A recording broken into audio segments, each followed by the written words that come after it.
मई 2011 में चौथी मरतबा सरकार अलैहिस्सलातु वस्सलाम ने दर अक़दस पर हाज़िरी की इजाज़त अता फरमाई।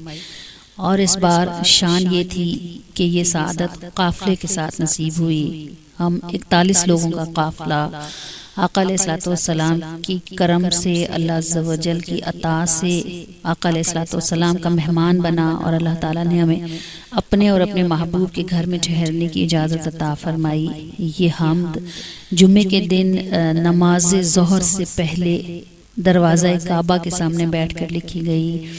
और निहायत सादत की बात ये थी कि ये जुम्मा जो हमने सहने काबा में पढ़ा, अल्लाह करीम और मेहरबान ने बैठने की जगह गोया पहले से ही मुंतखब फरमा रखी थी कि हमारे ऐन सामने खाना काबा का दरवाज़ा था और हमारे ऐन ही सामने इमाम काबा खुतबा दे रहे थे।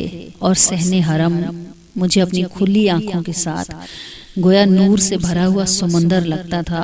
और तमाम लोग जो सहने हरम में मौजूद थे, यूँ मालूम होता था गोया इस समंदर में शॉपर्स हैं जो भरे हुए भी हैं और ख़ाली भी हैं।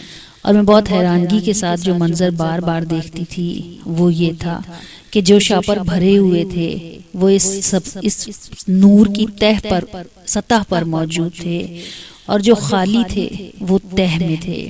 मैं बड़ी हैरान होती और पूछती कि ये खाली शॉपर तह में क्यों हैं। हमारा आम मुशाहिदा तो ये है कि भरा हुआ शॉपर वज़न की वजह से नीचे चला जाता है और ख़ाली शॉपर हल्का होने की वजह से ऊपर ही रहता है।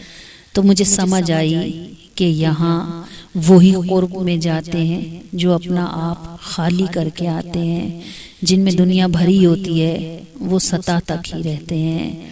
बड़ी अजीब बात थी और बड़े ही अजीब मंज़र, वो तमाम कैफियत यहाँ इस हम्द में मौजूद हैं कि नेमतों के ढेर हैं, सहने हरम है और हम, गिरदे काबा फेर में सहने हरम है और हम, आँख पर उतरा ख्वाने नेमते परवरदिगार, उसका ज़िक्र खैर है सहने हरम है और हम, आसमां से ताज़मी एक नूर मौजें मारता, बीच इसके घेर में सहने हरम है और हम, साथ तो घर में भी मेरे तू ही रहता है सदा, आज पर घर है तेरा सहने हरम है और हम, तू बड़ा ये घर बड़ा दरवाज़ा भी तो है बड़ा, तुझसे तेरी ही तलब सहने हरम है और हम, हक तेरा हमसे अदा होता नहीं है सच मगर, फिर भी ये मंजर दिखा सहने हरम है